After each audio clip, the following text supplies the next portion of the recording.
All we've got to do now is to start pumping.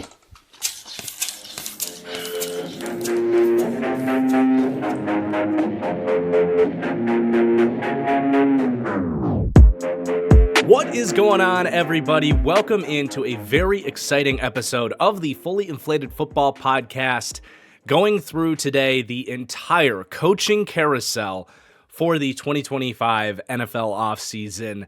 This is always a really popular episode, and for that reason, I decided to publish the video version of this podcast here on my main YouTube channel. But I do want to remind you guys, if you enjoy the show and you enjoy my analysis, to make sure you're following the show and its own YouTube channel. That link is in the description below, or on my audio feed, wherever it is that you get your podcasts. One more quick thing on that note, I have a stretch goal to hit 1,000 reviews on Spotify, so especially for all of you listening to this via the audio version of the show, if you could please take a moment to leave a review, preferably a 5-star review, but hey, if you hate the show, you hate the show, nothing I can do about that.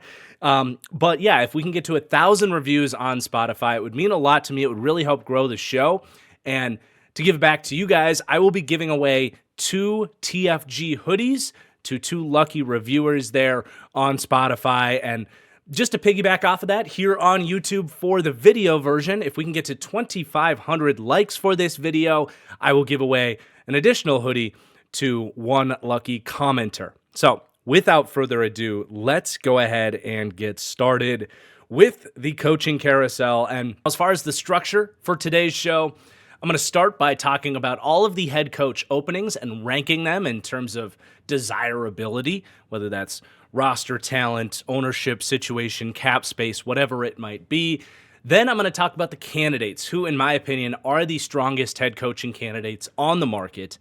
And then I'm going to basically go down the board in terms of the best and most reasonable, maybe even likely landing spots for these guys. And how I think they would fit in with these organizations. And then at the end of the show, I'm actually going to get into some coordinators talk as well. We know how important offensive and defensive coordinators are. We have, 6 or 7 key openings there as well. So I'll talk about who some good candidates might be for situations like the Seahawks offensive coordinator spot, the Niners defensive coordinator spot, that type of stuff. So let's go ahead and get started.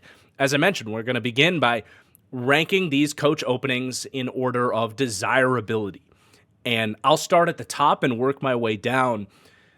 And I went back and forth on this one, but I do think, especially with the Jaguars retaining Trent Baalke, the Chicago Bears are the number 1 most desirable job. But this is really kind of tiered off. I think the first 3 spots are all pretty desirable, and our bottom 3 spots are not so desirable.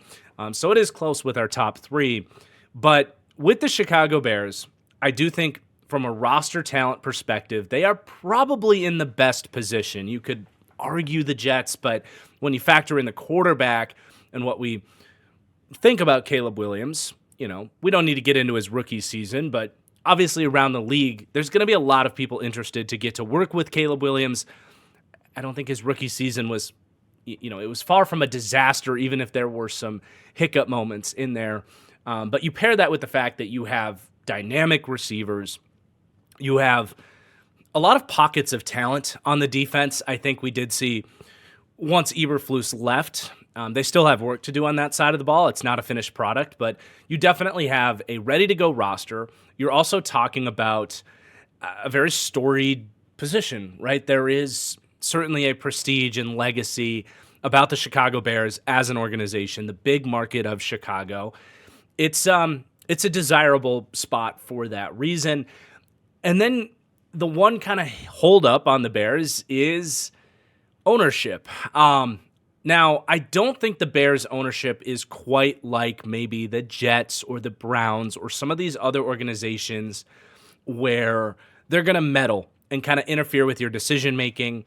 I don't really look at the Bears that way, but there is something going on high up in the Chicago Bears organization that I think we have seen just a certain level of incompetency with the McCaskey family. But I don't think it's insurmountable for whatever coach wants to take this. And you obviously have to consider the GM as well. You know, I think Ryan Poles is a very kind of viewed as kind of a neutral opportunity to work with Ryan Poles. I don't think he's necessarily done a horrible job there. He hasn't done an amazing job there, but it's not like a big ego struggle with the GM, maybe like it might be with Trent Baalke and the Jaguars. So, I think everything adds up for the Bears to be the most appealing job out there. It's not the perfect coach opening, but they're my number one. Then at number two, I actually am going to go with the New England Patriots slightly ahead of the Jacksonville Jaguars, again, because of the Trent Baalke decision in Jacksonville. I think that move, really, or lack of a move, shows, number one, a certain level of incompetency by Jaguars ownership to recognize what needs to be done, but also, man, you're going into having to work with Trent Baalke just is not something I think a lot of coaches are going to want to do because he's not good at his job. And within that building, I think he has a lot of sway and kind of power, if you will. So with that, I think the Patriots climbed above the Jags, even if from a roster perspective, the Patriots have a lot more work to do than the Jaguars, right? I mean, the Patriots, it's basically a blank slate opportunity, which for some coaches is going to be appealing. It's not a pure blank slate because you will have to work with Elliott Wolf, who is in his second season. Someone that I like Elliott Wolf a lot. He has a lot to prove after his first draft where Drake May kind of falls into his lap and then they get essentially nothing beyond that. The pick of Jalen Polk moving down when they could have had Ladd McConkey. I was critical of that at the time. And I didn't think they had a lot of slam dunk picks after that. So they have a lot of work and a lot of proving to do as a front office. And I don't think the coach is going to be able to come in and kind of pick his GM to work with. He's going to have to work with Elliott Wolf. So again, it's not a pure clean slate, but I do think that if you are a top candidate, whether it's a Vrabel or a Ben Johnson, you can come in and, I think Robert Kraft is a pretty reasonable owner to work for. I mean, he is seemingly very willing to let the coach and the GM run the show. Always was with Belichick, obviously, who had complete command of that organization. I do think if you are a highly perceived enough candidate, you can come in and say, I need final say on this roster. Elliott Wolf will be the scout and run the organization financially and do the kind of ins and outs that I won't have time to do as the head coach. But when it comes to who my top receivers are going to be, who my coordinators are going to be, whatever those big decisions with the roster need to be, I do think the head coach will be able to come in and kind of have final say in that situation. And that's really going to be important to a lot of candidates. So almost a blank slate. Plus, Drake May looks unbelievable. I mean, he really elevated a garbage situation. Just look at what they were before and after Jacoby Brissett, who I think is a very practical kind of NFL bridge starting caliber guy. They couldn't function offensively when he was in. And Drake May comes in and they were kind of a frisky, annoying offense to stop with his scrambling ability, the ability to push the ball downfield. He really is looking like a hit early on. So that's certainly all very appealing. And that's why the Patriots are number two. Then I have the Jaguars number three. So even with the Trent Baalke situation, I still think there are attractive aspects of this job. It's just frustrating because if they had fired Trent Baalke and they did the right thing as an ownership perspective, this would be number one on my list. You would get to pick your GM, come in with a clean slate, tied together in a beautiful place to live, by the way. Personally, at least, that matters to me. I love Boston. I think that'd be cool, but I would much rather live in Jacksonville than Chicago, personally. I don't know how much that matters for certain coaches, but hey, warm weather, beautiful state, up-and-coming city in Jacksonville, a no-state income tax state. That, I think, matters to some people depending on the finances. And in the case of all three of these teams, by the way, you have an ownership group that will spend money. Now, that's the case with most teams. But say the Bengals head coaching job came open, that would be a problem. You're seeing the roster building limitations of an ownership group that will not spend, because when we talk about void year contracts and pushing the can down the road and really being flexible with your salary cap, that's not possible without hard cash, because you need to convert future salaries into signing bonuses now. That's how that is done. And that can only be done if you give these players cash. That's why players always agree to these renegotiated contracts, because it only helps the players. They're getting cash in their pocket now, but you need an owner that has that. And in the case of the Bengals, and maybe some other teams out there, there are owners that just don't have the cash to do that. The Jags, the Patriots, the Bears, I don't think that is a problem for those teams. So you have an ownership group in Jacksonville that historically has not meddled with the roster. Now you have to deal with Trent Baalke, so that, again, is a roadblock there. But you're going to have complete flexibility to invest in your roster, and an ownership group that's not going to step in and, make rash decisions, really, that get, that you get stepped on in terms of what you want to do. So it's still not a horrible spot in terms of dealing with ownership and GM. And then in terms of the roster, I mean, you have Trevor Lawrence. I know Twitter will tell you the dude sucks. I'm starting to get worried about Trevor Lawrence's durability and really his upside. He hasn't really learned how to manage the pocket and get better as a decision maker. I still think he's a really good quarterback, though. Like, he's a tier 3 franchise quarterback under contract. Much better than like the Raiders situation where they don't have a quarterback and they're not picking very high, right? So I do think it's attractive from that point of view. And you have like really exciting building blocks with this roster as well that a team like the Patriots don't have. You have Brian Thomas Jr., who is really looking like a superstar wide receiver. You have a defensive line that is very workable. I mean, you have a elite guy in Josh Hines Allen, and a guy in Treylon Walker that I think is still getting better. I think is good enough as a number 2 for what he is. So you got to, key D line, quarterback, receiver, like those fundamental building blocks. Also a franchise cornerback in Tyson Campbell. Can't forget about him. So you do have some real roster pieces with a lot of depth to fill in there for the Jags. So those are my top 3. And again, those are going to be your premium coach openings. Those are going to be where the top candidates, I think, are going to land. These next 3, not so much. These are teams that are going to have to make unique appeals to coaches based on their own unique situation. These are not your Ben Johnson type of potential landing spots. These top candidates that basically get to sit and wait until they get the right job. They're not going to look at these destinations as that. But my next ranking one is the Raiders at number 4. And again, it's just not where we were with these other 3 teams. It's a complete kind of reset here with the Raiders, where they have no quarterback situation. They don't have a high-end draft pick. They're coming off an offseason where they did just spend a decent amount of money. They do have cap space. But it's also a tough situation to navigate, because probably your 3 best players on the roster are not getting any younger. You have Colton Miller at left tackle. You have Max Crosby, obviously, who's kind of unsettled and probably not super interested in a full rebuild. And you just paid Christian Wilkins all this money. I'm not going to take time to look it up, but I can imagine those guys are all kind of in their prime, but not a ton of it left, if you know what I'm saying. Like, they're not getting better at this stage in their career, most likely. So that's a tough situation to manage in terms of who the hell the Raiders are, where are they, and really how competitive are you going to try and be right away? Because this is one of those teams that they've continued to try and compete when realistically they should probably blow this thing up and start over. So again, you're appealing to your unique situation.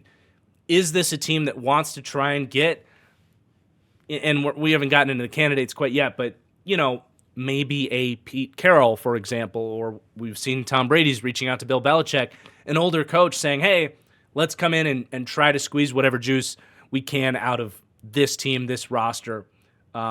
Or is this an appeal to a young coach ready for an opportunity anywhere?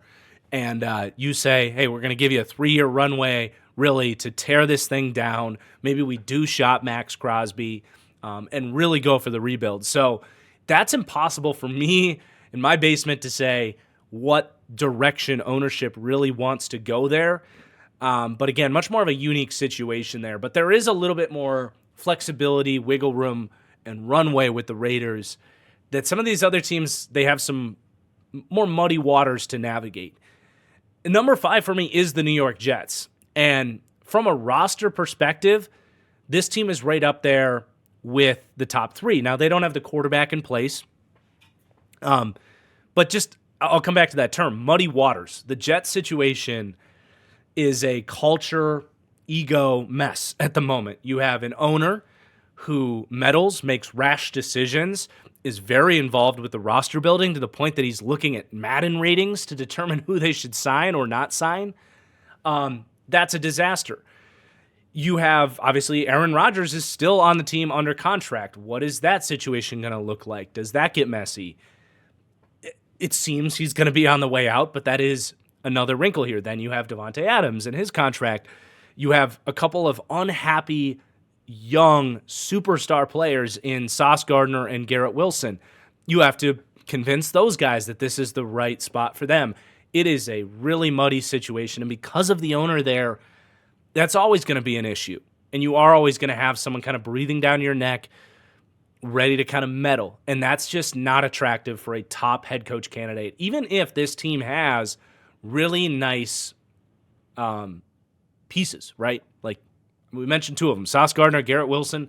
Those are 2 of the most non-valuable non-quarterbacks in the NFL based on the position they play and how good they are.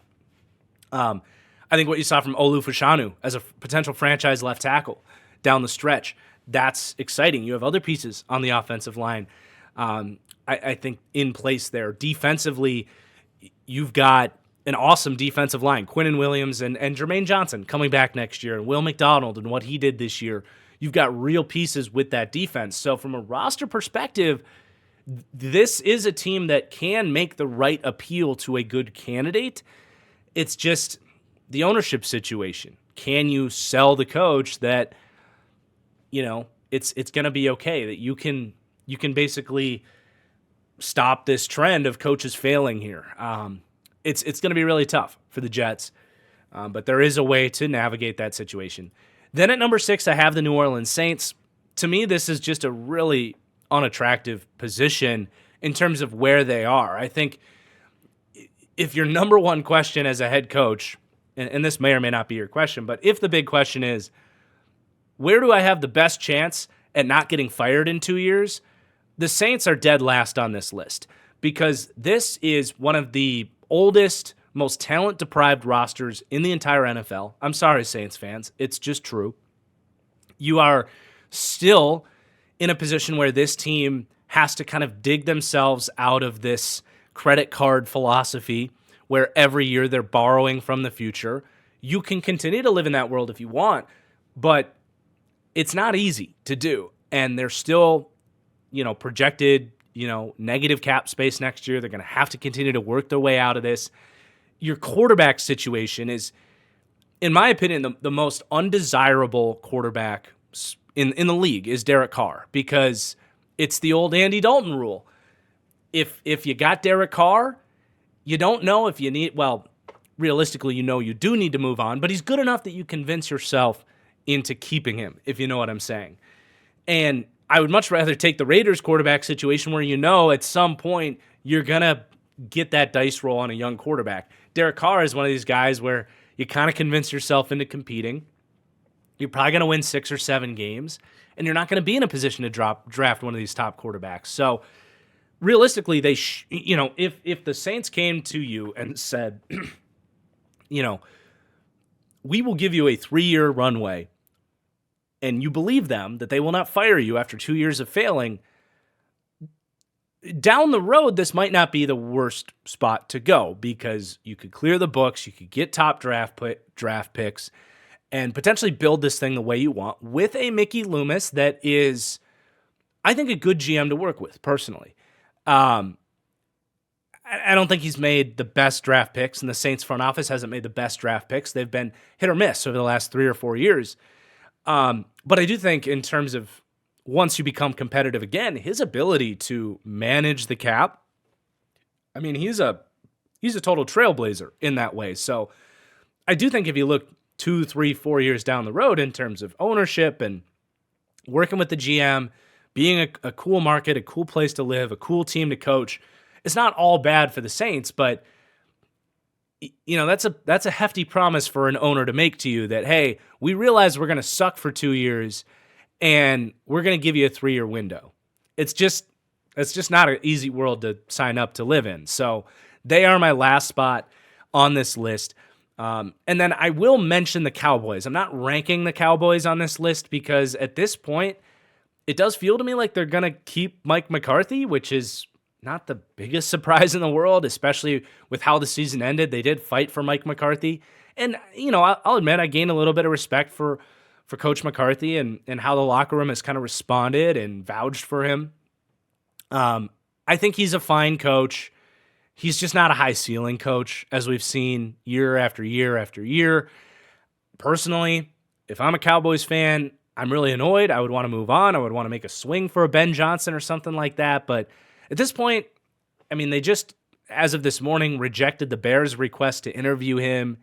And I feel like the cards are going to settle. Jerry Jones is going to be afraid to make a big move, and they're going to just talk themselves into another year of Mike McCarthy. If Mike McCarthy is fired in the next week or so, which is not out of the question, I think the Cowboys are up in that kind of middle ground there with like the Jags and maybe the Raiders. I don't think it's an incredible job opportunity in terms of where the Cowboys are at. You have the most expensive quarterback in the league, who's any given year the 10th to 14th best quarterback. Not a game-changing quarterback, but a very expensive kind of tier 3 quarterback in Dak Prescott. You still have to pay Micah Parsons. So in terms of building this roster, they're in a really complicated spot because you're going to be allocating, I mean, Micah's going to get damn near close to $40 million a year. You're going to be allocating about $130 million of cap space to 3 players. That leaves 50 spots for the remaining half of the cap. It's going to be a difficult situation to manage in terms of roster building. And just in terms of like upside, this team is kind of in a weird spot because Dak is one of those quarterbacks that kind of needs a super team around him if you're going to make a legitimate push for a Super Bowl. And you got issues with the offensive line. Your D-line is thinning out.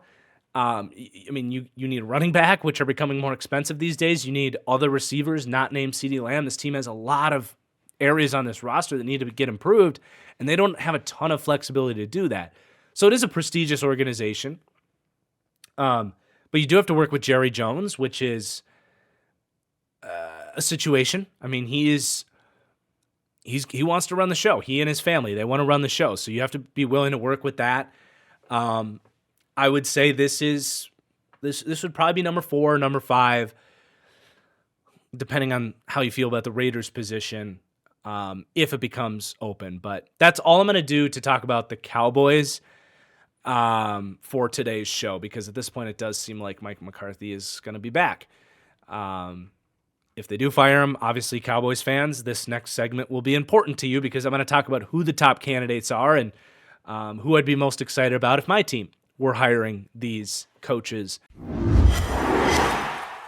If you already miss fantasy football and you're looking for a way to maximize your interest in all of these playoff games, Underdog Fantasy has got you covered. Not only can you play their pick'em contest for all of these playoff matchups with the chance at massive payouts if you select the right player stats, but you can also hop in and do one of my personal favorites, Playoff Best Ball. You can scratch that itch to do a fantasy draft right now, compete for a chance at massive payouts, and not just put your individual player knowledge to the test, but you've also got to pick the best players on the best teams that are going to go the furthest in the playoffs. It is a really unique format. It's one of my favorite ways to play fantasy football, and Underdog is the best place to play it.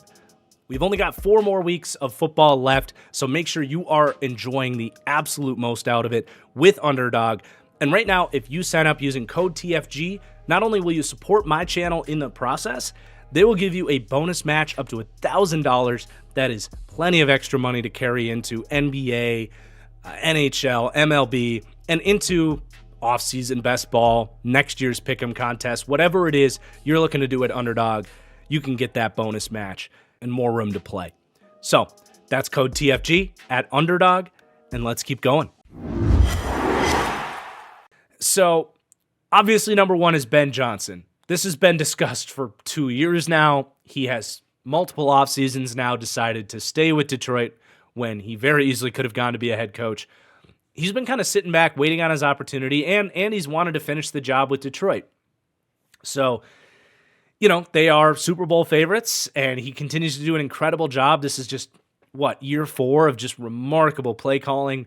I also think, he's a guy that now has really experienced the Dan Campbell culture, and he can't come in and be Dan Campbell. He's going to have to be Ben Johnson with his own leadership style, but clearly that's a culture that you want to take things that worked and replicate it. So it's not just getting an offensive genius. It's taking a guy that I think has really learned a lot about the other aspects of being a head coach. So Ben Johnson's number 1. Number 2 for me is Mike Vrabel. To me, he was a top 7 to 8 head coach when the Titans parted ways with him. He was fired because of kind of ego and an ownership group that wanted it their way. Mike Vrabel being more of a, Bill Belichick inspired mind, if you will. He wanted control of the roster. He wanted a GM that would be a yes man for him, and the Titans didn't want it that way. So if you're willing to give Mike Vrabel that sort of power, he is a phenomenal coach. I mean, what he got out of those Titans teams, frankly, not just on the defensive side of the ball, where they always overachieved, in my opinion. They were always a frisky, scrappy, top 10 defense under him. He's a phenomenal defensive mind, really good at identifying personality and skill set traits that work well with his culture and his defense. But he also had a pretty good nose for offensive prowess, right? Arthur Smith was there with him, and those offenses under Ryan Tannehill were hyper efficient. They actually got a lot out of nothing in Tennessee for a long time. So I do think Mike Vrabel, you can look at him and kind of, as a guy, look at him as a guy that could resume his status as a top 10 head coach in the league very quickly. So him kind of reemerging heavily into the market is not a surprise. And a lot of teams are looking to get themselves some Mike Vrabel here. So he, to me, is number 2. And then right behind him is very, very similar, Brian Flores. The only reason I have Flores behind Vrabel is because I don't think Flores was ever, I'm just kind of looking at where these guys were as head coaches the last time they were head coaches. And I think in Flores' situation, he just wasn't quite as good as Vrabel. He did have some more deficiencies in terms of getting the offense to work, because if you are going to be a defensive head coach, you do still need to kind of set the pathway and pick the right people to run the offense. That was Flores' biggest flaw as a head coach. So that's probably the only difference between him and Vrabel. But these guys are both, to me, incredible culture guys, incredible elevators of your defense. The job that Brian Flores has done for the Minnesota Vikings and that defense, I've made the argument that he is the best coaching. Let's see, how far did I go with this take? I think I compared him to Justin Jefferson on his own team as the most valuable non-quarterback asset, non-head coach asset in the league, is kind of where I'm at on Brian Flores. For the Vikings to have him as a defensive coordinator, it's a huge, huge reason why that team is 14-3 and was fighting for the 1 seed in the NFC last weekend. They've had just an incredible defense relative to their roster talent. The creativity that Flores shows is just so special. So he's my number 3 candidate, and he is getting interviews now, which is really encouraging for Brian Flores. The reason he was a defensive coordinator and not a head coach is because of the ongoing lawsuit situation. And it was just something that we didn't really know where NFL owners were at with Brian Flores. Was he being blacklisted? That was all kind of unclear, but he is getting interview requests now, and that seems to be behind us now. And Brian Flores absolutely should be a head coach in the NFL. I know Dolphins fans will say differently because Dolphins fans will do whatever they need to do to defend Tua. That was a situation in Miami. Flores has said he wishes he would have handled it differently. In general, I think Miami has shown that they were probably too soft of a culture and organization down there in warm weather Miami to work with a tough, throwback, hard-nosed Brian Flores that actually believes in accountability. Hate to put it that way, but I think a lot of that stuff, and the same thing happened with Fangio, by the way, in Miami. They were basically too soft to be coached by Vic Fangio. I think a lot of that was probably still in place from Brian Flores, who's got a similar mentality. So very much believe in Brian Flores as a head coach candidate. Number 4 for me is going to be Joe Brady, the offensive coordinator for the Buffalo Bills. Simply put, the job he's done since he was promoted mid-season in Buffalo last year, it's unbelievable. They let go of Todd Downing like week 10, and then from that point on, they had the best offense in the league. And this year, again, they're number 2 behind Detroit, who's like an all-time historically great offense. Ben Johnson was number 1 on this list. Joe Brady's blend of run and pass, his ability to kind of work in the QB run game but not spamming it, using it at the right times, how he's really crafted this spread them out, quick-hitting passing game. This is a system that is really well equipped to attack the sort of modern meta in the NFL right now with all these teams going too high.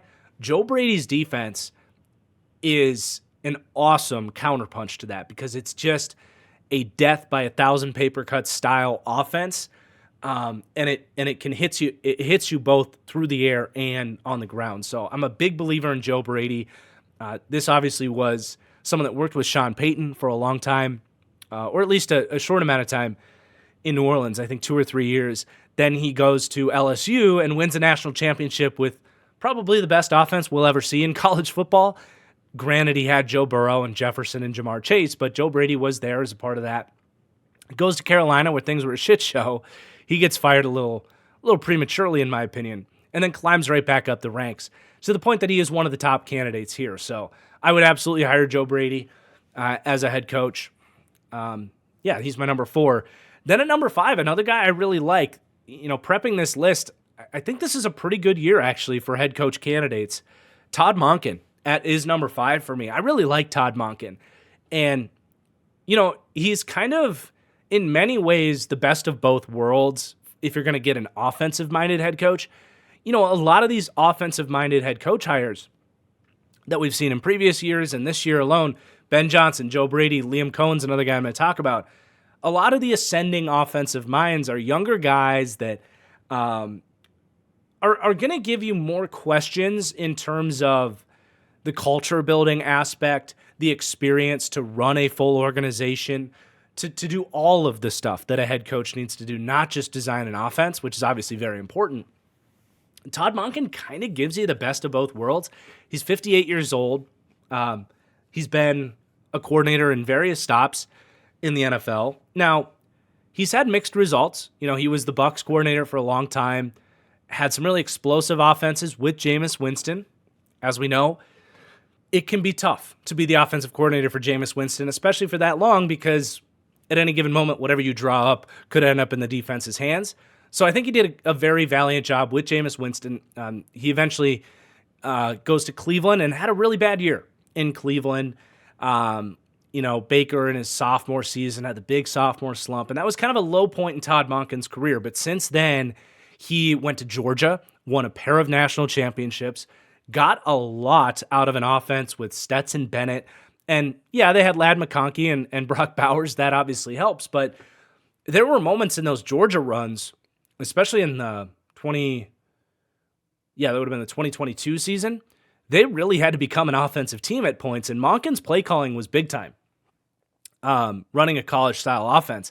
And then he brings that And he brings all of this stuff, right? Like he's run every offense in the book at this point. He did his own thing in Tampa. He did some of the, well, I guess Cleveland, that would have been still his own stuff. That was pre-Stefanski, Shanahan stuff. But clearly when he got to Georgia, you saw a lot more of the kind of Shanahan style offenses with wide zone and play action and stuff. And then with Baltimore, he's really crafted just the perfect blend of QB run game, heavy personnel, spread offense, really just doing everything with Lamar. I've just been blown away with his play designs, and it's, there's obviously a lot of talent there, and Lamar is a really fun, explosive quarterback to kind of build the playbook for, but sometimes you can do a little bit too much when that's on the table for you. Like I think we saw that at points with Josh Allen in the Todd Downing era in Buffalo. You're just trying to do a little bit too much. But I think Monken has really found that blend. And I would trust him to look at any roster and kind of find what needs to be done in terms of how to attack defenses. So I think he's just a really good offensive coach and a good head coach who's just learned a lot at this point and worked in a lot of cultures and organizations that I think could raise the floor from a culture perspective as well. So he's my number 5. Then my number 6 candidate is Liam Cohen, the Bucs offensive coordinator. He's just a hot rising name at this point in time. He's been with Sean McVay for the majority of his time over the last 5 years, but he had a stop at Kentucky where Will Levis had his best season and really put himself on the mark as a top QB prospect. And then Liam Cohen leaves to go back to the Rams, and Will Levis starts sucking again in his final year. And I think we've seen, in hindsight, getting that level of play out of Will Levis is impressive based on his kind of processing and decision making. So did a good job there. And then obviously what he's done in Tampa Bay, there were questions about kind of letting Dave Canales go. What was that offense going to look like? They go and pluck out Liam Cohen from the Rams, who had worked with Baker, and their offense gets better. Like they have been awesome this season. They're a top 5 offense. They finally got the run game going. It's not just the passing game. Now I think adding a Bucky Irving instead of a Rashad White and some upgrades on the offensive line are a huge part of that. But the way you see him scheming guys open, they lose Chris Godwin in the middle of the season, and they quickly kind of respond and bounce back to being this explosive offense. They're just a well-oiled machine down there in Tampa. So I think Liam Cohen, just if you're looking for that ascending young play caller type, he is right in the mix here with someone like Joe Brady and Todd Monken's not young, but those three are kind of lumped together as like if you're looking for an offensive-minded head coach, any three of those I think are going to be like really slam dunk hires. Then there's 2 other guys on my kind of like top 8 list. I ranked 8 guys, and then there's a couple other names I'll rip off. But these guys are honestly in my mind a crop below the 6 names we've talked about. And if I were to tier these, Ben Johnson to me is in a tier of his own. Mike Vrabel and Brian Flores are kind of 2A because they're defensive guys. Joe Brady, Todd Monken, Liam Cohen are like 2B. Then I would have kind of a third tier here with like good hires, but I'm not necessarily like overly ecstatic if we get these guys. I'm probably going to be optimistic and talk myself into it if I'm a fan of a team that hires these guys, but it's not quite the level of excitement as those top 6 names, just my own personal opinion there. But these last 2 guys on my top 8 list don't quite have that excitement because they are defensive-minded guys, and I've talked about this a lot, but it's impossible to have a coaching carousel conversation without discussing some of the limitations of having a defensive head coach. You can have a great defense, right? You can even have a great offense if you find the right offensive coordinator. But what we see consistently is eventually you're going to lose that guy. If you have a defensive head coach, eventually that offensive coordinator is going to get a head coach opportunity elsewhere, and there's really nothing you can truly do about it unless you want to be bold and do what Atlanta should have done back in 2017 and fire Dan Quinn to keep Kyle Shanahan, that type of deal. So that's always going to be in the back of your mind is like, it can be done, but you have to kind of almost get lucky or do a really good job with your offensive coordinator hire to find the right guy.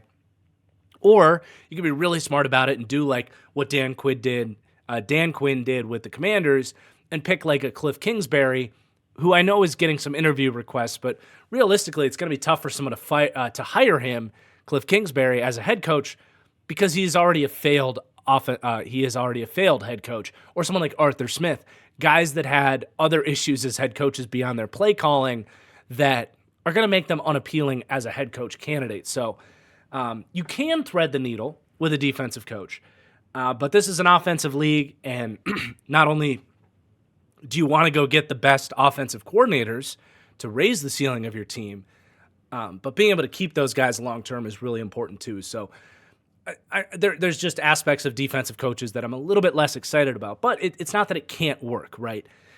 So anyway, number 7 for me is Aaron Glenn from the Detroit Lions. And I really like Aaron Glenn. I think his style of defense and his coaching style and clearly the way that coaches like him, he's a former player, like in terms of personality, leadership, coaching, and even the scheme that he runs, I have no complaints about Aaron Glenn. I love physical man coverage defenses that like to blitz. It's just different than what a lot of teams do, and Detroit poses a lot of problems to teams because they play with a different style than most people are used to. So, that's awesome. Really, my only hesitations on Aaron Glenn and why he finds himself 7th on this list and not 2 or 3 is, number 1, that he's a defensive coach. We talked about that. But the other thing is, it is really difficult for me to parse the culture that has been built and established in Detroit from Dan Campbell and really Brad Holmes. Those two guys are uniquely gifted at finding the right personality types, putting those guys in the building to play this style of defense. That's my only hesitation with Aaron Glenn, called a question mark. Not that he can't do it, but I am a little bit worried that, okay, he's really successful with this style because this is one of the most unique cultures in Detroit that I've ever seen. This whole kneecap biting mentality, it is a tangible, real thing with the Detroit Lions. And can Aaron Glenn replicate that and rebuild that elsewhere? I think that's going to be really hard to do. Not impossible, but really hard to do. And is he more successful than he normally would be because they have that culture and mentality and are able to keep finding these guys off the street that come in and play with that same kind of kneecap-biting dickhead mentality that is the perfect fit with Aaron Glenn? So I'm really not here to trash Aaron Glenn. I'm excited to see him get an opportunity and what he can do because I really enjoy him and his defense, and to get another version of that elsewhere is exciting to me as a football fan. But I do think replicating that is going to be very challenging. So he's a little bit lower on the list, but not a bad candidate by any stretch of the imagination. And then number 8 for me is Jesse Minter. I just straight up the job he's done with the Chargers defense that is essentially his defense. Harbaugh, I think, is a little more involved with the offense than the defense. He's kind of got a CEO mentality overall, but Minter obviously did a great job at Michigan. They win the national championship, kind of using a lot of the Mike Macdonald-inspired coaching terms and stuff. And he goes to the Chargers, implements what is clearly a Mike Macdonald-style defense with various, fronts and blitzing looks and sort of that zone-heavy approach with two high structures. I'm not going to get all the way into what the Mike Macdonald defense is here. We've done that in other videos. But if you are looking for the defensive modern meta that is working around the league, Seattle was the most efficient blitzing team in the league. I take that back. The Chargers were the most efficient blitzing team in the league under Jesse Minter. Mike Macdonald and the Seahawks were number 2. The Dolphins, with Anthony Weaver, another guy on this list that I'm going to mention, they were 7th. The Ravens and the Titans, still running this system, were still in the top half of the league as well. So the Mike Macdonald system has been proven out this year that it works. Those defenses were all very good defenses. And in the case of the Chargers, overachieving defenses.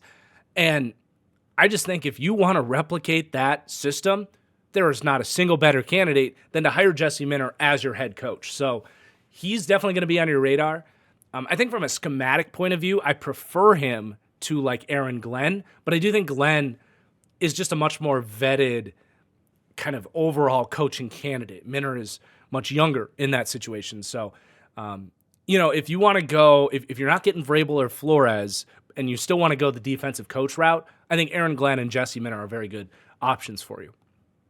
And for me, those guys are all in a tier above everybody else. Those to me are the clear-cut 8 best head coach candidates this year. If you end up with any of those 8 names, I think you have every bit of a reason to be excited as a fan of your team. I am going to float out some other names, get through them a little bit quicker. These are much more, pretty self-explanatory, not as great candidates that would need kind of the right fit to work out. So I have 6 more names here.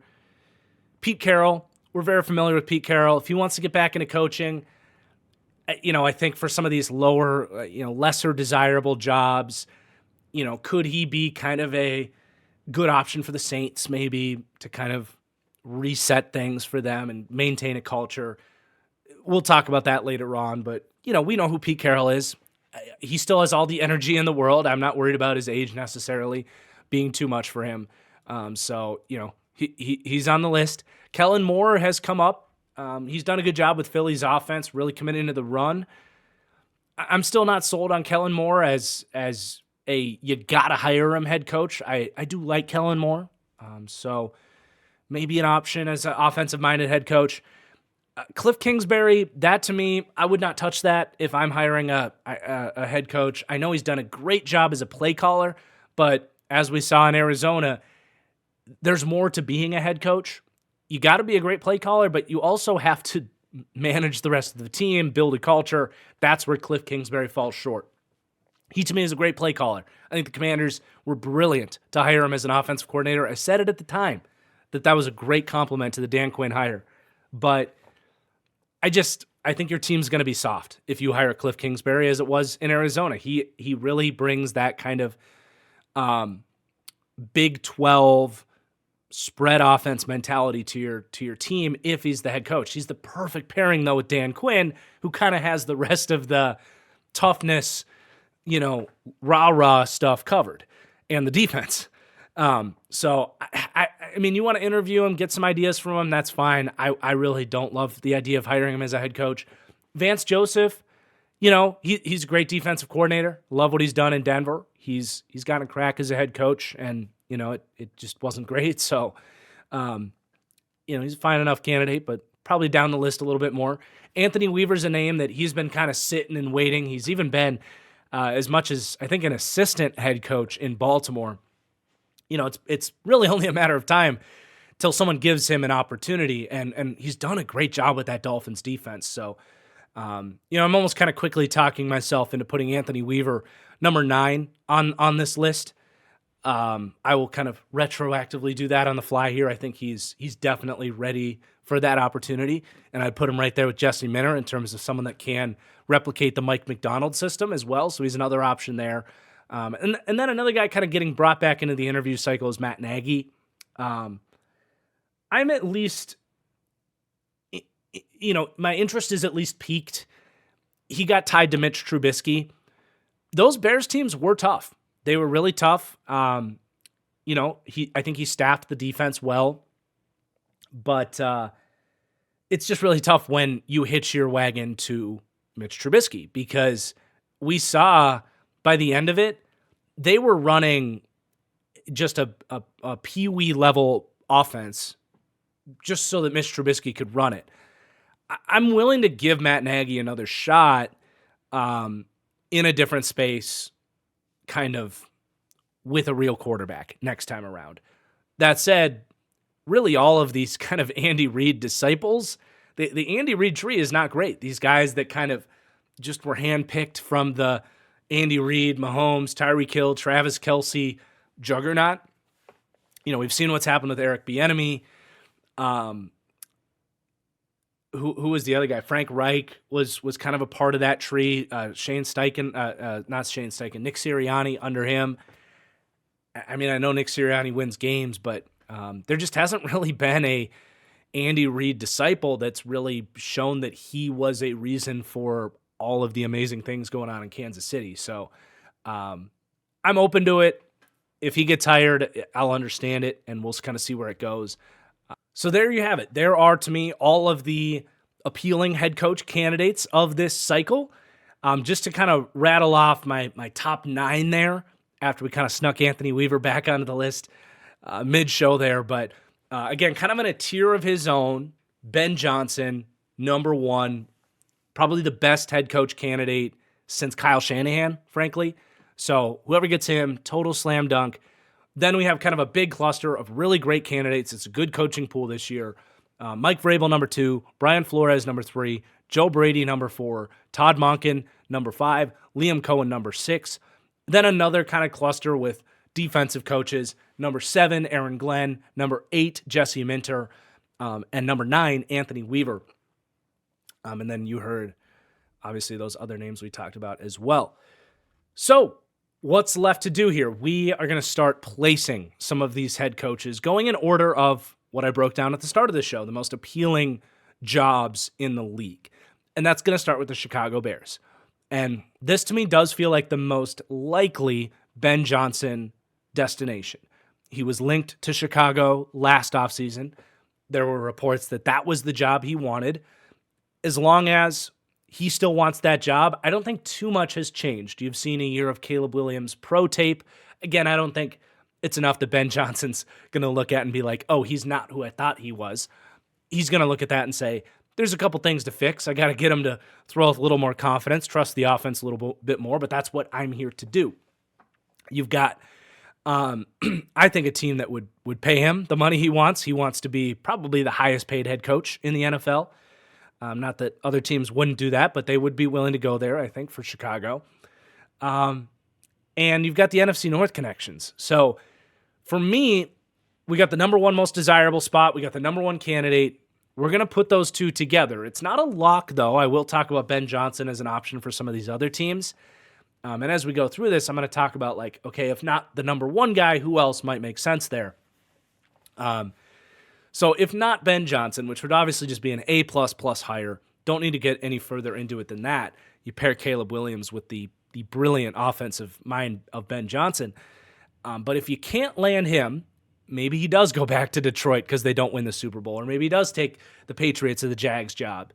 I actually like Todd Monken for the Bears. I do think there is an aspect of the Bears as well. Not only do they need improved play calling, but they do need also a culture guy, and frankly, I do think they need a talent evaluator.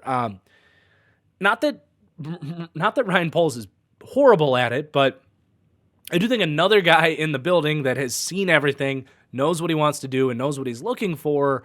I think Todd Monken has done enough, even to the point where he's coached at the college level recently, that he could be a guy that really helps voice his opinion in terms of the types of players they need to bring into the building.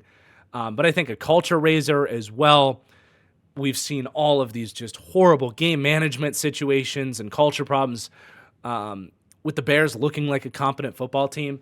I think not only getting the play calling aspect of Todd Monken, but I think you can kind of have your cake and eat it too in terms of, okay, you get the play caller, but you also get a guy that I think is going to bring in a good culture and a lot of experience to the room as well. So he honestly would be my number 2 for this list. I do think you want to go offensive-minded head coach if you're the Bears. Because of everything we said about, it just makes it so much harder to find that offensive coordinator. And I like to think that that's the direction they're going to go. And then obviously if you strike out on those two, you're going down the board of your other offensive-minded guys like Joe Brady and Liam Cohen. I'll be fine with those as well. But for me, Ben Johnson and then Todd Monken make the most sense for the Bears. Okay, the Patriots, my number 2 most desirable destination. With Ben Johnson off the board here, and even maybe with Ben Johnson on the board, Mike Vrabel. I feel like we're going to get this news on Friday. I really do think that this is who Robert Kraft wanted. I think there's a lot of people in the building that wanted Mike Vrabel last offseason, but they had an agreement that Gerard Mayo was going to be the head coach after Bill Belichick. He was the heir apparent, and they followed through with their word on that. So, I think that they just want to get their guy in Mike Vrabel. They're interviewing him on Thursday. He fits the Patriot way through and through. This is a shot at getting another Belichick. He doesn't have the reputation of Bill Belichick, but in terms of a guy that knows how to build a culture, can absolutely coach the defense, and is going to run your organization. Mike Vrabel wants total roster power, and I don't think that's the worst case with what that last Patriots draft looked like. Having another guy in there that's going to maybe bring a little bit of a scouting itch to the table as well. I really like the fit. I do. Now, if that's number one, and if this is going to happen, and again, I really think it is, who you hire as the offensive coordinator is super important. You could stick with Van Pelt. I was never a big Van Pelt guy. I don't think they did a horrible job with Drake May. You could stick with that. Personally, I would keep your eyes open a little bit.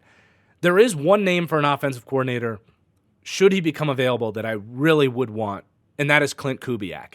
Really like what he did with New Orleans with basically nothing to work with. Obviously, kind of that Shanahan background, very similar to what Drake May was learning under Alex Van Pelt. So you wouldn't have too much schematic change there, just I think a little bit more of a creative mind on the trigger there. Kind of in that same breath, another guy I'd be interested in is Mike LaFleur, who failed with the Jets, but who doesn't fail with the Jets, clearly, right? So kind of gets that that Shanahan, McVay. He's been back under Shanahan, under his wings the last couple of years now, kind of getting the Shanahan rehabilitation that has worked for a lot of coaches and players around the league. Just a quick interjection from the future. I misspoke there. Got turned around.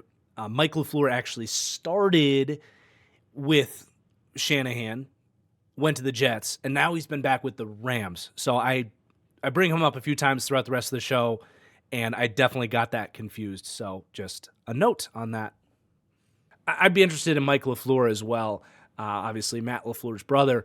Kind of getting another shot at this, because in hindsight, maybe the Jets' offense wasn't that bad with Mike LaFleur, given what he was working with out there. So those would be a couple of names that I think would really make sense for New England if you are going to go with Mike Vrabel. Another guy I like is Adam Stenavich, the Patriots no longer have their offensive line coach. So Adam Stenavich from Green Bay, someone with an offensive line background, similar idea where you're talking about that same system, but someone that maybe has a little bit more of an offensive line background to potentially get that O-line playing better. So those are three big names if you're going to go Mike Vrabel, which again feels very likely to me, and I like it. I like the fit. He was obviously my number 2 candidate, now pairing with my number 2 destination. It's not going to necessarily go that way all the way down the board. Now, if you don't get Mike Vrabel, if Vrabel decides to go in a different direction, or if the Patriots decide to go in a different direction, obviously Ben Johnson, you want to make a strong appeal to him, as do any of these teams. But I like Joe Brady a lot here. I do. I think, he's a quarterback guy, getting to work with Drake May, a guy that has clearly very talented running ability as well. I think interdivision, you kind of steal him from the Bills as well. Like, there's a lot to like about going to get Joe Brady. Also, another Brady, that name carries some weight in the Patriots organization. But then Brian Flores as well, kind of right in line with Mike Vrabel, another guy with Patriots roots that would make pretty much as much sense as Mike Vrabel. Just for the reasons we broke down earlier, I've got Vrabel a touch higher. So, it's going to be tough for the Patriots to go wrong as long as it's one of those 4 names, in my opinion. Number 3, the Jacksonville Jaguars. This is where I'm going to place Joe Brady. Now, that's going the offensive route. That's my preferred route. I would certainly be interested in bringing Brian Flores back to the state of Florida. That would be the culture reset that the Jags need. I don't know if it's the perfect fit. I mean, I do think, and this is a bit of a hot take, I do think there's something to be said about the types of players that are attracted to play in Florida, especially free agents, right? you are attracting guys that want to be playing in warm weather football, go hang out on the beach on the weekends, no state income tax. Not to say every free agent that signs there is soft, but it's a certain personality type that I think wants to go and actively seek out playing football in Florida that personality type didn't work with Brian Flores necessarily over the long haul in Miami. So maybe a little bit of conflict there with him returning to Florida. But assuming everything works out there, I really think he could get that defense cooking. So I do like Brian Flores, but my number one pick for them is Joe Brady. Pairing Trevor Lawrence, finally, with the right coach. I never really thought it was Doug Peterson. It looked okay after the first year. Definitely wasn't Urban Meyer. Trevor Lawrence really has never had the right offensive-minded guy. Joe Brady could be that for him. I think you could unlock a lot of his running ability with some of the read options and stuff that they do. Similar, well, it's hard to compare anybody to Josh Allen, but just like what we said with Drake May, Trevor Lawrence, like a really big, athletic, fast quarterback, you could mix some of that in. I think the way you could spread it out, I think the roster talent works really well with Joe Brady's offense. With the running backs they have running out of the shotgun more, and Evan Ingram maybe staying, as your Dalton Kincaid in that offense. You can kind of implement a lot of the stuff that worked well with Josh Allen there. So I really like the fit of Joe Brady. He's a QB guy that coached against Trevor Lawrence in that national championship with LSU. I think he will have a lot of respect for Trevor Lawrence and would be attracted to that job. That's a hire that would make a ton of sense. So there you go. Joe Brady to the Jags with a mention of Brian Flores. I also like Todd Monken down there as well. Bringing a little bit more of that added culture that they might need. But then at number 4, the Las Vegas Raiders. To me, this is a very likely Brian Flores option. That works for me. You had already in place the last couple of years a similar defensive style under Patrick Graham. And Patrick Graham said, enough of this, I'm taking another job. He didn't re-sign it. He didn't want to extend. So you lose him. You could plug in an even better version of a former Belichick-inspired defensive guru in Brian Flores, who is a legitimate head coach candidate that's done this before, that's come into a rebuild situation with the Dolphins and made it work. This, to me, really adds up. You also have some connections there with Brian Flores and Tom Brady. I don't know if they're good connections or not, but they would have been together in New England from 2008 to 2018. So that's something to keep in mind as well. Tom Brady, obviously a part of the ownership group with the Raiders now, is going to be leading the coaching search. So this one really adds up to me and would be a great hire for the Raiders, because I do think if the Raiders are going to find success, it is going to be by becoming a great defense next year. They've actually been a very overachieving defense the last 2 years, again, under a similar system in Patrick Graham. But if Flores can do what he did with the Vikings over the last 2 years, you give him Christian Wilkins, a pass rusher like Max Crosby, and an offseason to kind of recruit his guys. That defense could actually make the Raiders very competitive very quickly. And then again, it's the offense becomes pretty messy there. But maybe they could figure something out on that side of the ball. So that would be a big question if you hire Brian Flores, is can he go get maybe a Mike LaFleur or a Clint Kubiak, someone that could really do a good job with this offense. That would be a critical next step if you go with Brian Flores. But for an organization that I do believe at the end of the day, they're going to want to try to be competitive, I really like that hire. Now, if you don't get Brian Flores, you're going down the list a little bit further. I mean, obviously, you'd love to get Aaron Glenn. You'd love to get Liam Cohen. I think those guys are in positions, frankly, where they could say, and Aaron Glenn would fit the mentality of that team. Max Crosby reminds me a lot of Aiden Hutchinson, play style wise. So, there's a certain fit with that defense with Aaron Glenn. So that could be a good fit. But I think this might be a Pete Carroll spot where he gets a chance to coach. He's a West Coast guy, kind of transition this team into a more of a rebuild if that's the direction you want to go. Or even Mike McCarthy for that if the Cowboys did part with him. So, a little bit of a roundabout conversation with the Raiders, which is not a surprise because it's hard to know the direction they want to go in. Brian Flores at the very top, Aaron Glenn kind of being a follow-up option to Brian Flores in kind of the same vein of thinking, and then kind of getting into more of like older coach options that aren't going to be there forever, like Mike McCarthy or Pete Carroll, to kind of get you into more of a transition. All right, my number 5 opening, the New York Jets. This one is tough because there's just a lot of variables, as we described, in terms of who the hell wants this job. Now, we just put Brian Flores on the Raiders, so he's not available here. I will say, I really like Brian Flores here, if he's available. Because we're down the board a little bit more, I think that's fair. There's no guarantee that Flores takes the Raiders job, whereas the first 3, I think, are a little bit more likely to land in the direction we went.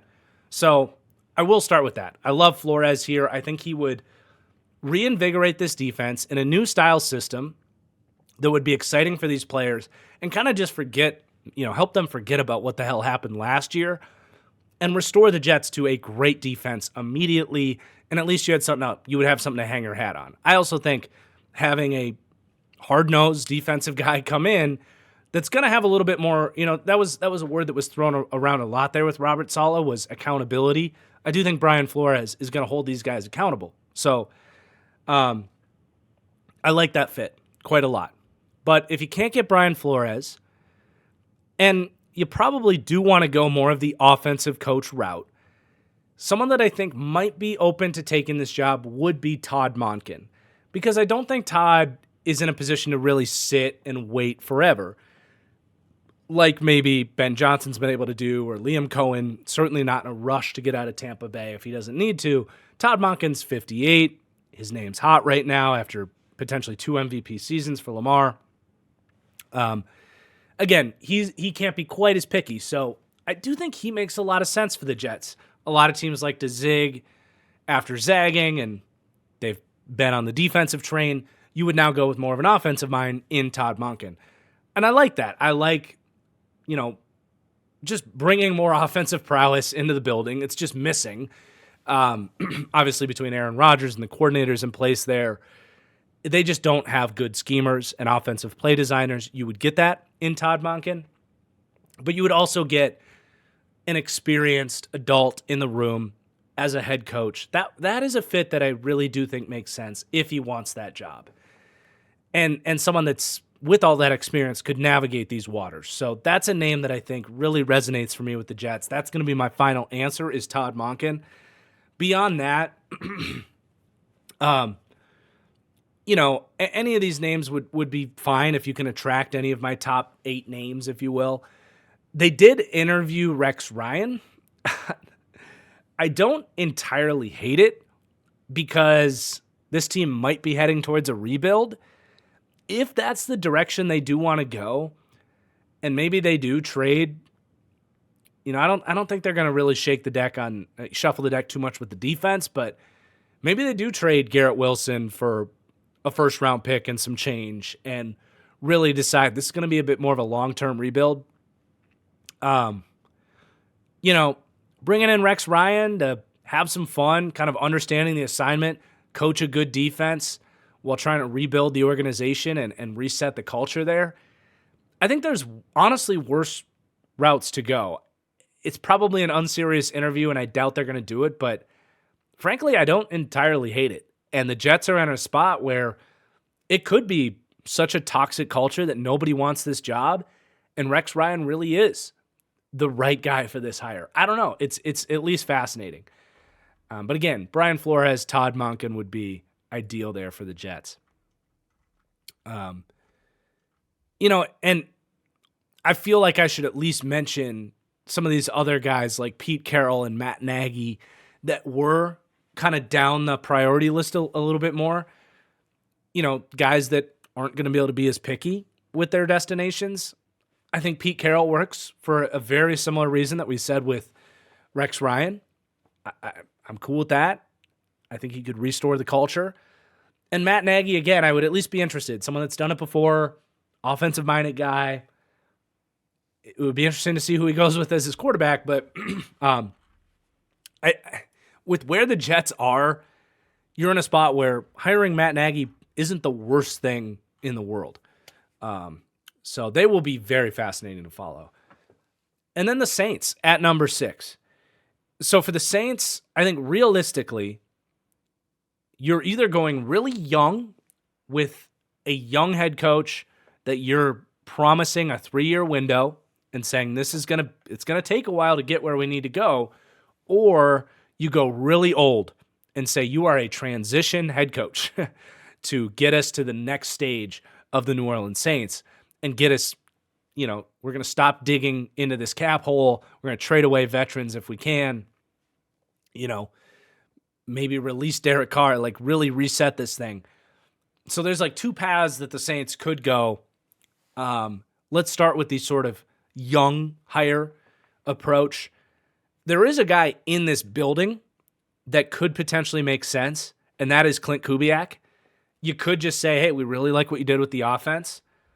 We're just going to make you the head coach. I don't think they go that route. I don't think he's quite ready for that.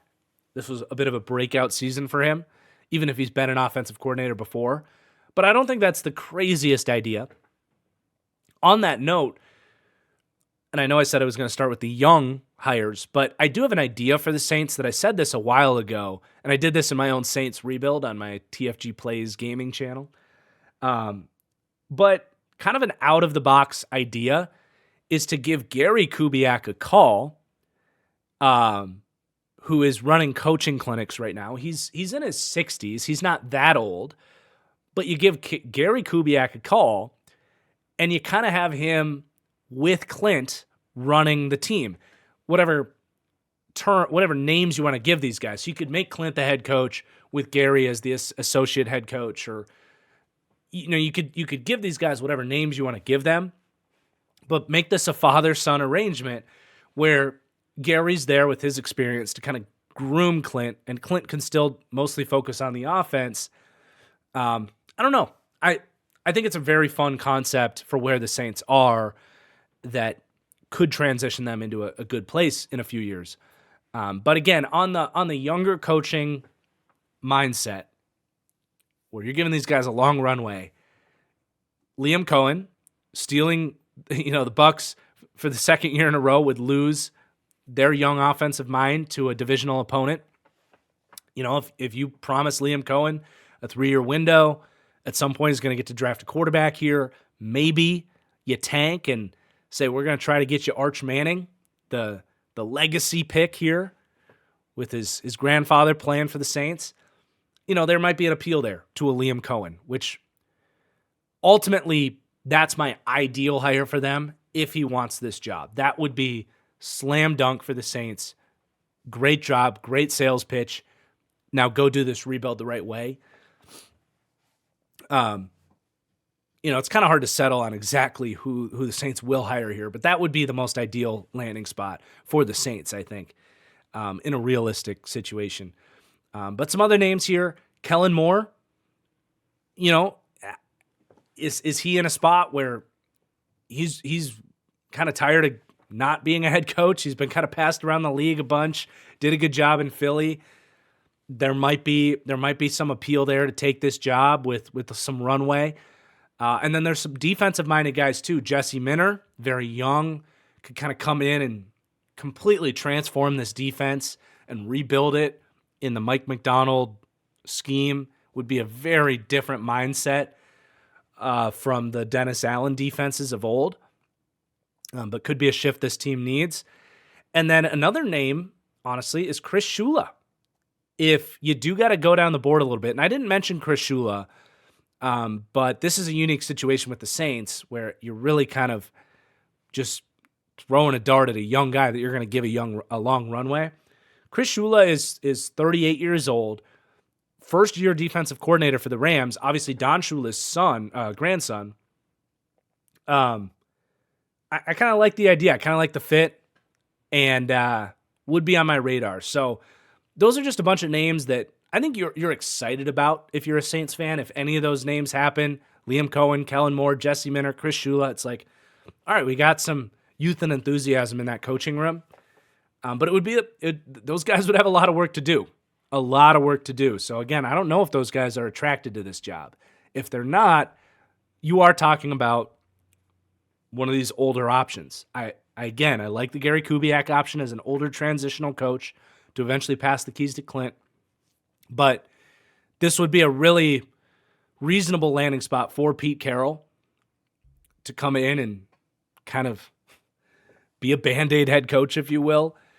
I feel like we know what Pete Carroll is, but I could see him in New Orleans for his final years, just kind of having fun down there.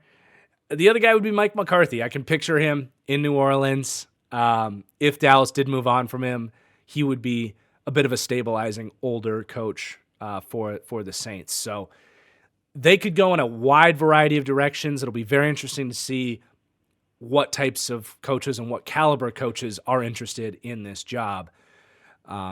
So there you have it. Our official picks, after we floated out multiple names for every team, our official picks: Ben Johnson to the Bears, Mike Vrabel to the Patriots, Joe Brady to the Jaguars, Brian Flores to the Raiders, Todd Monken to the Jets, and we'll say Liam Cohen to the Saints if possible.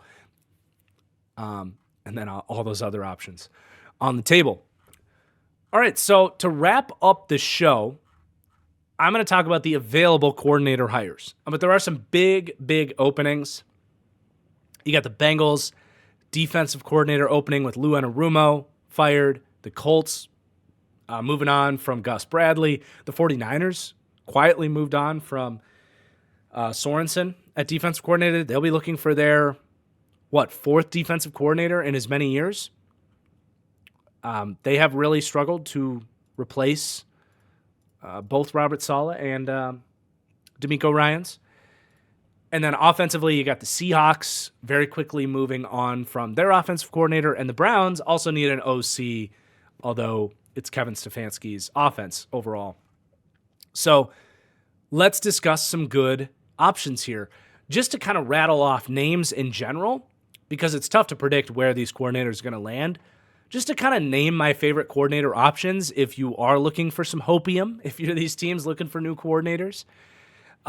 My top offensive coordinator candidates, this is always a really important list every year because for those defensive-minded head coaches, you got to fill in someone to run the offense. So Clint Kubiak would be my number one candidate there if the Saints fire Liam Cohen. Clint Kubiak would be on the market, and I think he would be a very attractive offensive coordinator. Again, Mike LaFleur, coming from the Niners, I think is more than deserving of a second opportunity. You got some younger names out there, former quarterbacks. Mike Kafka, who is in New York right now. I know his resume hasn't been great, but they haven't had a lot of talent to work with in that quarterback room. But he is highly respected, came from, I believe, the Chiefs, came over to work with Dable, I think was his background. Or he just followed Dable from Buffalo. Forgive me, I can't quite remember, but it was one of the two. So he's a guy that is on a lot of people's radar. And then another very interesting name is Davis Webb. Very young. He's 29 years old. So this would be more of a dart throw. But very highly respected around the league. His name has been skyrocketing. It feels only a matter of when, not if, he gets an offensive coordinator position. So if you want to try to jump in line and get him now, he's an option. He is a Dable guy. He was with Dable in Buffalo, followed him to New York, and then last year headed over to Denver. And obviously what they've done with Bo Nix out there has been pretty impressive for a rookie season. So he is just obviously a very young name, but is just praised for being a brilliant offensive mind that couldn't quite put it to the field as a quarterback very recently. He was on the Giants in 2022 as a player, or has only been coaching for a few years. A couple other names I really like are Adam Stenavich, who is technically an offensive coordinator, but I do believe you are allowed to steal an offensive coordinator from another team if they aren't the play caller. And Adam Stenovich, obviously not the play caller under Matt LaFleur, but he's done a great job with that offensive line and was since promoted as offensive coordinator. If he has bigger aspirations to be a play caller and eventual head coach, I think he's a really intriguing name. Tanner Engstrand from Detroit as well. He's their passing game coordinator. Just it's a crowded room. It's a credit pie, but he's another name that has been floated out there. I think Detroit is obviously hoping if Ben Johnson leaves, he will be the offensive coordinator there, but you never know how that's going to play out. So those are your offensive candidates. And then for defensive candidates, there are some incredible defensive coordinator candidates. This is another reason, by the way, I don't always like hiring a defensive coach for your head coach, because every year we're seeing this now. The talent pool of defensive coaches is just so vast because teams are looking for offensive coaches. So you have guys that failed as head coaches like Dennis Allen, Robert Saleh, Matt Eberflus, that are remarkable defensive coordinators that are just available to be hired. So any of those guys are just brilliant candidates you can bring right in. And then Patrick Graham as well. He elects to leave Las Vegas and is looking for brighter horizons. So that's like 4 names I really respect. And then a couple, or at least one other name, if you are looking for the Mike McDonald system, but you don't want to hire either Anthony Weaver or Jesse Minter to be your head coach, Aiden Durd is a very fascinating name. If you're more curious about him, go back to the Seahawks deep dive and go to that coaching segment. I talked about how fascinating he is, coming from coaching overseas in Europe, coming through Dallas, and now having a lot of success learning the McDonald system in Seattle. It's only a matter of time till he gets a defensive coordinator job. So Aiden Durd from Seattle, a very interesting DC candidate. But let's start to kind of place some of these guys. I'm going to start with the Bengals defensive coordinator position. Again, a lot of great candidates here. It's tough to go wrong. Dennis Allen would love it. Robert Saleh would love it. Matt Eberflus would love it. I do think Eberflus is pretty damn consistent with Lou Anarumo in terms of their scheme and coaching style, so I don't know if that's necessarily the route you want to go, but it would make sense if you're not trying to shuffle the deck too much. But they're interviewing Patrick Graham, and I really like that, because if you're in the spot where you're the Bengals and you're trying to win right now, you have basically a talent-deprived defense.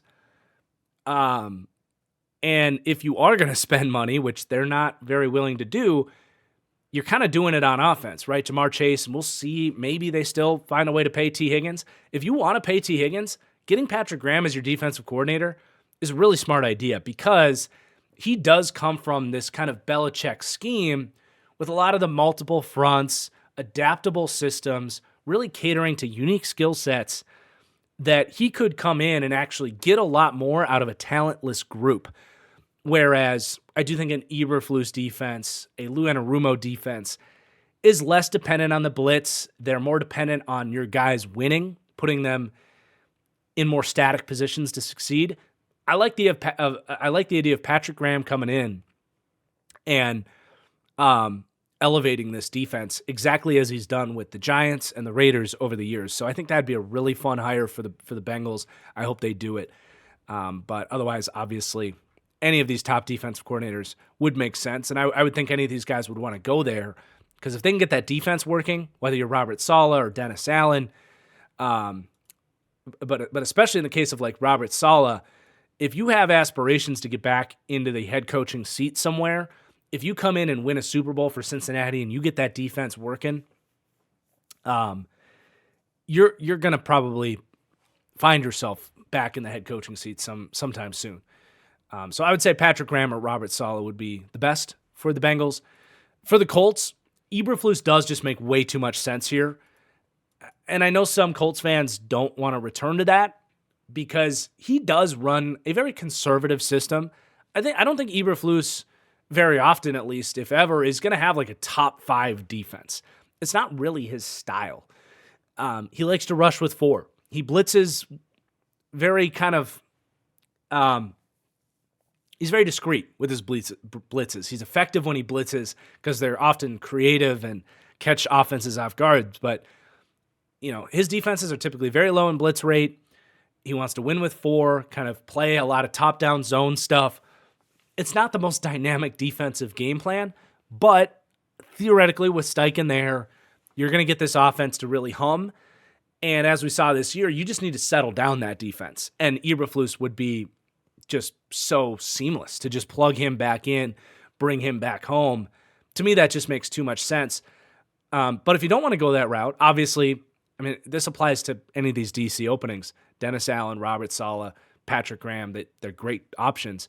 But Aiden Durde here, if you wanted to get a little bit creative and kind of take a little bit more of a dart throw, Aiden Durde to kind of implement the Mike Macdonald system and make the Colts the next team, kind of permeating this scheme throughout the league. Aiden Durde would be a lot of fun there. So that's a kind of sleeper name there. And then for the 49ers, very straightforward. They have really three coordinators as options that run the system that they're comfortable running. Dennis Allen, Robert Saleh, and Matt Eberflus are all 4-2 defenses. The Niners want to live in that world. Robert Saleh is the obvious answer here. Just bring him home. Seems like that's the perfect fit. Are other teams going to be able to pull him away from the Niners? That seems kind of a match made in heaven. If you don't get Robert Saleh, Dennis Allen, perfect fit. You got press man corners there. An attacking 4-3 front, 4-2 front would make a ton of sense for the 49ers. It's really hard to go wrong if you land any of these guys. And these are all attractive spots with teams that I think can win. So I think we do see those top names come off the board to these spots. Then you have the Seahawks offensive coordinator spot. My number one priority for Seattle this offseason is to get the offensive line right. It has been a disaster for half a decade, and I do think having the right coach for that is a big part of that. The number one candidate for me, and I hate to say this as a Packers fan, the number one guy I'm targeting if I'm the Seahawks is Adam Stenavich. Offensive line background. The Packers' offensive lines have been just awesome under him and under LaFleur. No two ways about it. Zach Tom, for example, I think is going to be a first-team All-Pro right tackle this year. It's pretty impressive what he's done there. And even under him is Luke Butkus, the offensive line coach now for the Packers. Both of these guys, I think, are decent candidates for the Seahawks if your focus is the offensive line. Stenavich, I think, is a little bit closer to being ready to call plays, whereas Luke Butkus would be much more of a dart throw. Obviously, the name there is fantastic. Football lore in the Butkus family, but a little bit more of a dart throw in terms of does he actually know what he's doing from a play calling perspective. But both those guys, if you want to get the offensive line right and then also kind of lean on, really at this point, Gino knows what he wants to run and kind of lean on his veteran influence on the play calling. Not that he's calling plays, but he's going to help you kind of build out the right playbook. I think having an experienced guy like Geno Smith is going to help a guy maybe like a Luke Butkus to do that, to run an offense. If Butkus calls in a play, Geno can shake his head like, no, we can't run that right now. I don't know. One other name for the Seahawks would be stealing from the Niners, interdivision, and going with Mike LaFleur.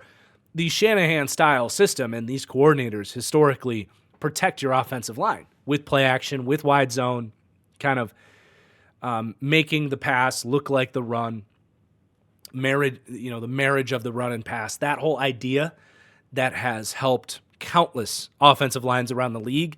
Mike LaFleur could really be a good candidate, and I really like him as an option for the Seahawks there. So. A lot of Packers ties there with the two coaches and LaFleur's brother in Mike. Wouldn't be the first time the Seahawks looked towards Seattle for some help. The Seahawks looked towards Green Bay for some help. But then you have the Browns offensive coordinator spot.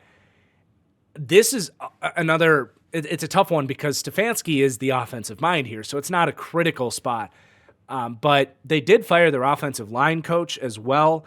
I think they're spiraling from the offensive line perspective. They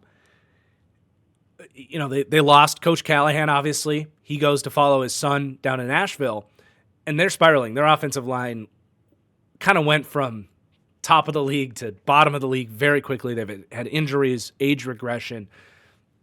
That's a huge thing they've got to get fixed. They don't necessarily need a play caller because they have Stefanski, for better or worse.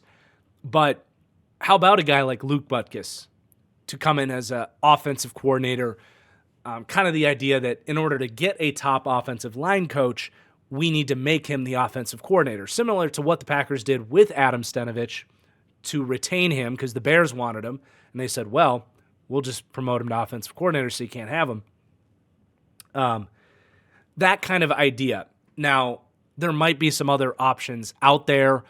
Are there offensive line coaches? And I think it's got to be a young offensive line coach that's maybe looking to climb that ladder to be more of an offensive coordinator. So the Luke Butkuses of the world out there that are young offensive line coaches that maybe can come in and help fix the offensive line while also being groomed as more of a play caller. That would be kind of my targeted idea for the Browns. We'll see what direction they go with there. I could see them even going as far as like, Stefanski saying, I'm not going to call the plays, and then they go and get like a Mike LaFleur or something like that. I don't know necessarily the direction they're going to go, but that was the final thought I had there for the show. This was a really fun Coaching Carousel podcast, as always. Let me know in the comments down below if you're happy with the coaches I gave to your teams here, and who you want to see your team's hiring. If there's anybody in this long, deep dive of a Coaching Carousel podcast that I didn't mention, let me know. If there's other candidates out there that you want to see get in positions. I will remind you on the way out here of that goal to get 1,000 reviews on Spotify. I will be giving away some That Franchise Guy hoodies. Also, for the YouTube audience, if we can get 2,500 likes, I will give away a sweatshirt as well to one lucky commenter down below. Would really help the show. I really appreciate it. But that's all we got. Excellent show. Thank you so much for watching, for listening. And our next video, other than Patreon gang out there, I will have your final Vegas picks for the wildcard weekend tomorrow. But for the rest of you, the next video is going to be a Shedeur Sanders prospect profile breakdown. I have some thoughts on Shedeur to share, so very much looking forward to that one. Make sure you're subscribed on the main YouTube channel so you don't miss that. But that's all we got. Thank you. I'm out of here. Peace out.